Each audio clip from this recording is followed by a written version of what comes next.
2 मई 2020 की वो बात है जब उत्तरा नाम की एक महिला अपने कमरे में सो रही थी। अचानक से उसके पैरों के पास कुछ उसको महसूस होता है।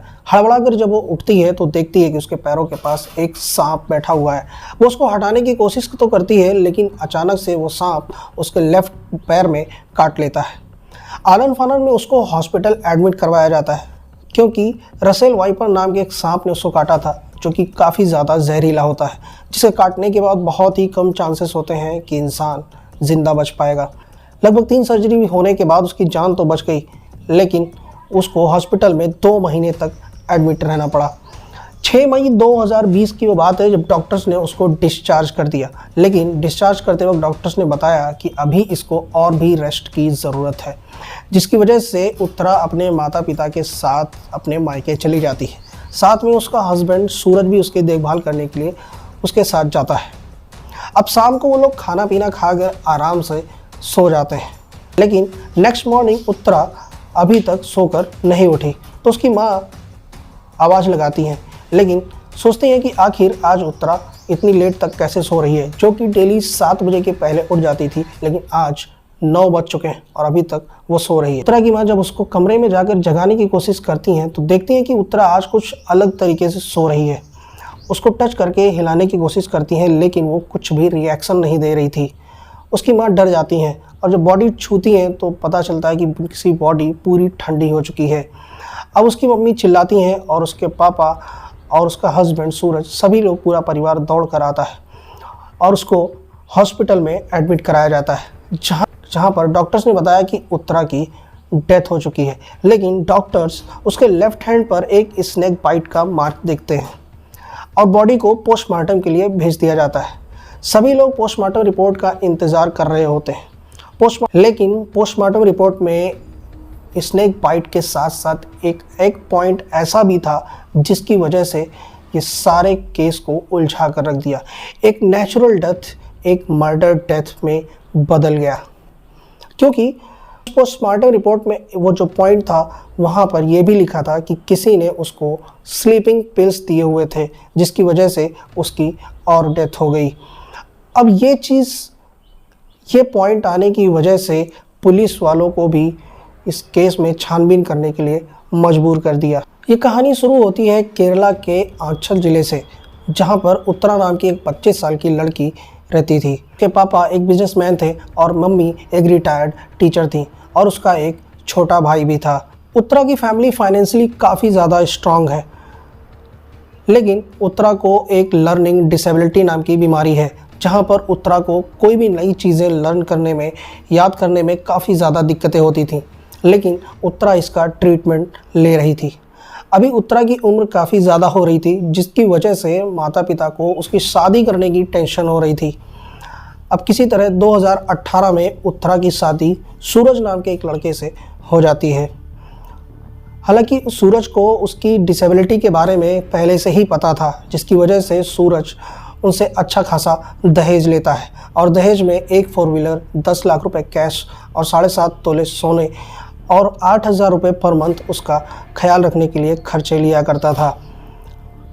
शादी के लगभग 1 साल बाद उत्तरा को और सूरज को एक बच्चा होता है। दोनों अपनी फैमिली में काफ़ी खुश थे, लेकिन अचानक से 7 मई 2020 को उत्तरा की सांप काटने से डेथ हो जाती है। पोस्टमार्टम रिपोर्ट में तो नेचुरल डेथ होती है सांप काटने से, लेकिन उसमें एक पॉइंट और होता है जिसकी वजह से पूरा केस उलझ जाता है, क्योंकि उत्तरा ने स्लीपिंग पिल्स खा रखे थे।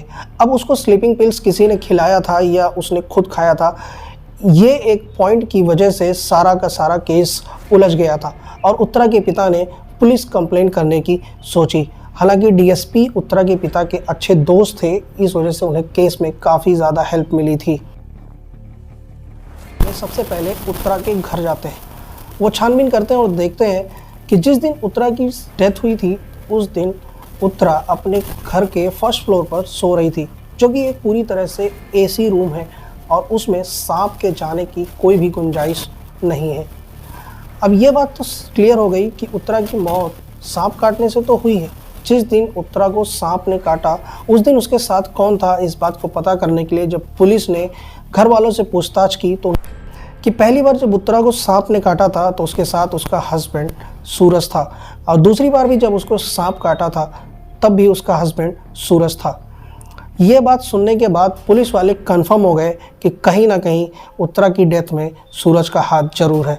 उन्होंने सूरज को उठाया और जब उससे पूछताछ करने की कोशिश की तो कुछ भी नहीं बता रहा था, जिसके बाद पुलिस वाले उसका फ़ोन, उसका कंप्यूटर हिरासत में लेते हैं और जब उसको सर्च करते हैं तो उसकी सर्च हिस्ट्री से पता चलता है कि वो काफ़ी दिनों से कुछ जहरीले सांपों के बारे में सोशल मीडिया पे और यूट्यूब पे और भी बहुत सारी जगह पे इंटरनेट के द्वारा सर्च कर रहा था। इंटरनेट के थ्रू जब पुलिस वालों को सारी डिटेल्स मिलती हैं कि सूरज ने कैसे रिसर्च किया, तो थोड़ी सी सख्ती देने के बाद सूरज ने सब कुछ उगल दिया कि कैसे उसने इंटरनेट के थ्रू सारी जानकारियाँ इकट्ठा की। उसके बाद उसने सुरेश नाम के एक व्यक्ति से 7,000 रुपये का रसेल वाइपर नाम का एक सांप खरीदा था, जो कि पहली बार उसको जब सांप ने काटा था तो उसको कुछ नहीं हुआ था।